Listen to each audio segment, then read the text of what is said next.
mean, again, one of those funny things where you've done your preparations, you feel confident at least in your first 6. So it might just be the run back. I mean, maybe. Ooh, Azir actually might be a difference. The first thing that they had locked in last time was the Rise. So this would be the answer of Caitlyn and Sejuani. All right, so that is a change. Oh, no, it's not actually. I mean, the order might be different. The order is different. The champion is the same. Damonte did play Azir in their first game. And so, 2 games ago. Exactly. And it was the Azir that was picked 3rd. And 100 Thieves here picked Braum and Zac if they wanted to go with exactly the same thing again. But that kind of signals they might want to swap it up and not pick Sejuani that early. And Echo Fox may pick something like a support here, because last time Alistar and Tahm Kench were banned, and that forced Papa Chow on the Morgana, which he didn't look as comfortable on in the late game fights. No, certainly was also an easier thing for 100 Thieves to pick on in the bot lane with the Jhin and the Braum. So I think we're going to finally start seeing some adaptation. Always tricky when you play a team again so close after you just had a matchup, and Meteos actually deciding, you know what, I will take the Skarner here. Yeah, the Skarner had gone unpicked or banned the last time they played each other earlier today. I wonder if Fox feel pressure to pick a jungler here. And then it was the Ezreal that was locked in for Sven. And so playing against that, where the Ezreal is going to build armor, is not the same here, because you can build lethality and just ulti Jhin every single time. There's no Tahm Kench to save Cody's son. You don't have a lot of defensive tools. And if they put Shen with this too, it ends up being this double whammy where you want that dive buddy. Perfect there from Echo Fox. Different look for Huni, but it is a good combination. Still should be a good matchup for him as well. It's important to note Shen tends to do pretty well into tank matchups, so we'll see how they go. It's not like a big carry or a notable split pusher like Camille that was banned, even something like Yasuo that Huni has played in the past. So I do like this from Echo Fox. It's kind of, all right, help me, and then once Huni's big, I'll help the rest of them out. Exactly. Huni gets to affect the bottom side. This actually dissuades you from making a lot of plays there, but it also means if you start split pushing later, Nocturne shadows lanes, Shen shows up, so even if the Rise, if Ryu is split pushing, 3 people will be on top of him in an instant. And Echo Fox, remember last time that they played 100 Thieves earlier, they were struggling to find engages. Nocturne Shen, you're engaging. Somebody's going to die. Whether you like it or not, you are going in with those 2 champions. Also, Papa Chow, I think you noted this already, but on an initiator should be a pretty big world of difference for him. I believe that Papa Chow has actually not won a game on any mage support, including in the Challenger Series. So this definitely suits his style a little bit more, playing these defensive supports or these ones that have engaged potential. On the 100 Thieves side, though, I mean, basically the same comp. I mean, Cho gets subbed out for On. Isn't too much of a change there for the Thieves, so they obviously felt pretty comfortable. They won that last game. Yes, there's a difference for Meteos. And from Meteos, we'll get the good info. Hey, predicting that it is a full clear from Dardoch. Surprise in store for Dardoch. Surprise! Ooh. Got shield up. Actually dodges the stun, I believe, there. Now they're just going to fight. Nocturne gets a lot of stats in the early levels, but Dardoch's still going to get chased here. Ryu also first to whack with a blast gun is going to move Dardoch to safety. Meteor still going, no. Huni is closer, though. This is going to be really close. Someday here, Spire taken, I believe, by Ryu. Trying to get that extra there for Meteor. Splash forward in. Looking for Dardoch. They will get it. Ryu able to get first blood. Heal burnt by Ryu, but it's not enough to save Meteor still. The fight continues. Huni is going to maybe go down here as well. He does fall. Ryu gets a double kill with Damonte. And Kind with his own double kill. Now Someday still chasing in, but I don't think he can do too much. And yeah, it would be a really hard force. They have a lot of minions here. Aphromoon did move up, though, to ward. And Skarner's here, too. Meteos is kind of sniffing this one out. Yeah, there goes. What a blast from Cody! And now Papa Chow's just kind of caught in and amongst it. He is 6. He'll burn the ulti, but the TPs are coming in thick and fast. A root on the Someday, but they're going to chase it down. Papa Chow left out to dry, and it's Someday that picks up the kill. He got read like a book. Echo Fox completely caught out there. That was a play that they were formulating for so long. 100 Thieves put themselves in a position where they were saying, we're not going to allow ourselves to be engaged on. And that bottom lane, the pressure is 100% reversed. Lane. Huni also with ult and TP up, so 100 Thieves additionally want to be a bit more cautious, but Ryu doesn't have flash. Is this going to be an ultimate onto him from Dardoch? There it is. Who's going to here to support him though? Shen actually also joining in. Ryu just going to get taken down by Huni. picks up the last hit as he rides in with the Stand United. I actually really like that from Dardoch because his top side was getting warded. It is now littered with wards, and Meteor's going to counter to the top. Oh no, Papa Chow going to get stunned up. The Sting is ready for Meteos. Maybe he doesn't want to use it. Ult instead from Afro is the call. Papa Chow, ult's about to wear off. Heel burned by Altec, but Cody's son gets himself a kill. Yep, another going over there to 100 Thieves. Cody's son picking up that kill, and they're going to pick up pressure topside. So they get a kill mid for Fox, but it's not going to result in much. It's just that counter on the top. Both teams actually backing off from any sort of siege, so good gank and counter gank, I suppose, from either side.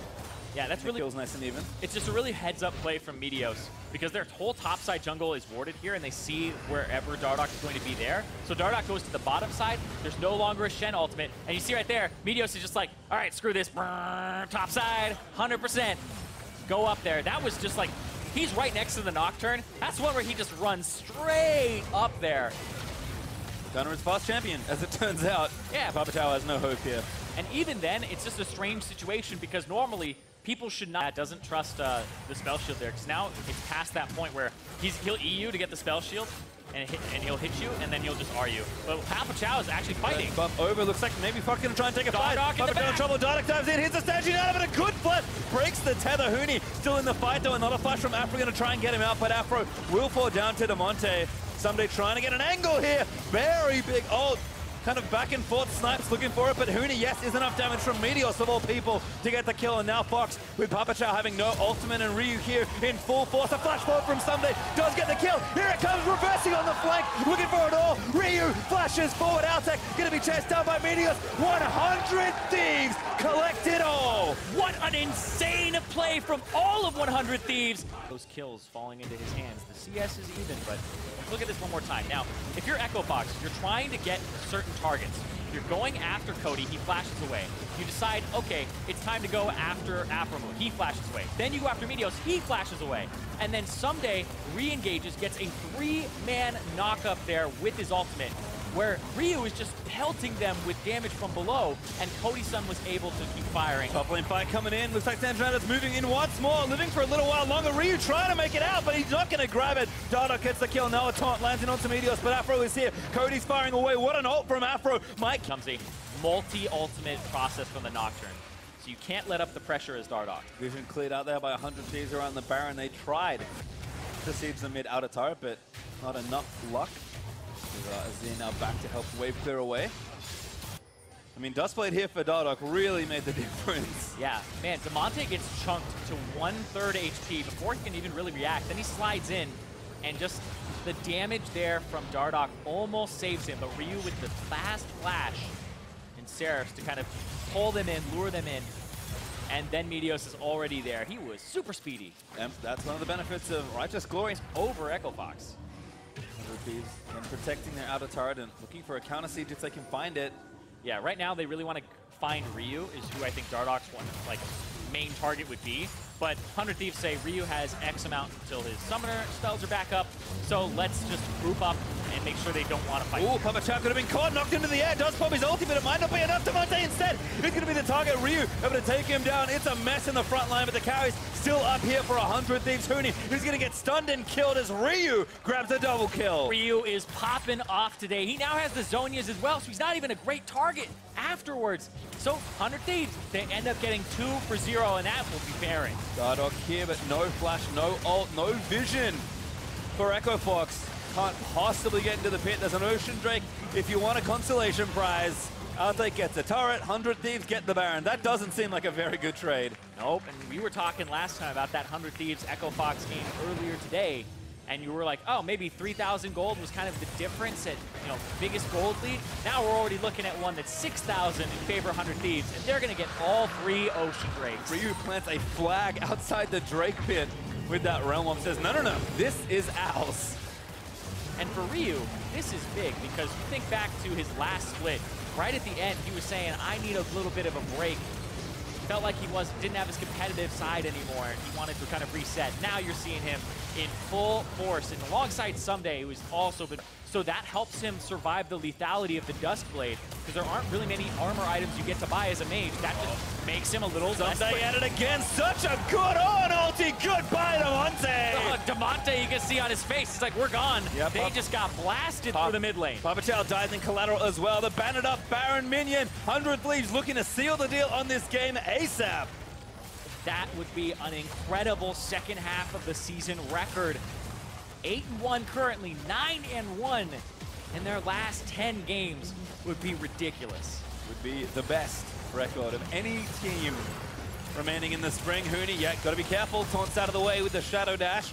Meteor's going in, forcing a flash. Dotic says, I don't think so, but I want to get out of here right this second. 2 inhibs down. Still a minute 20 left on Baron's Irene. Yeah, it's only 26 minutes in. They wanted this one to be a fast one, like Afro had said. Going straight for it here. They are sick of the 52-minute game they were forced to play. There's an off from Dotic, but it's probably all hopeless. Meteos grabs a jungle v jungle kill. Fox just have nothing left to throw at the Thieves. The Sun Turret will be the final bastion of hope for Echo Fox, but it is false. The Nexus exposed. 100 Thieves will finish in style. Your first place 2018 spring team.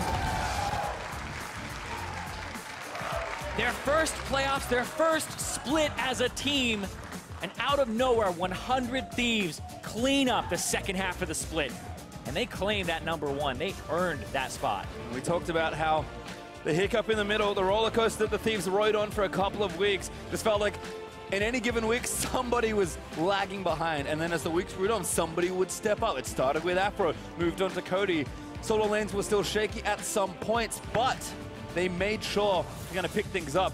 And then by the end of the season this week, probably even last week as well, there was just no blemish on the record at all, and it shows. And somebody will step up every single time in that second half that we saw. This team, that little blemish, like you said, that little roller coaster, was they were trying to figure out with all these veterans that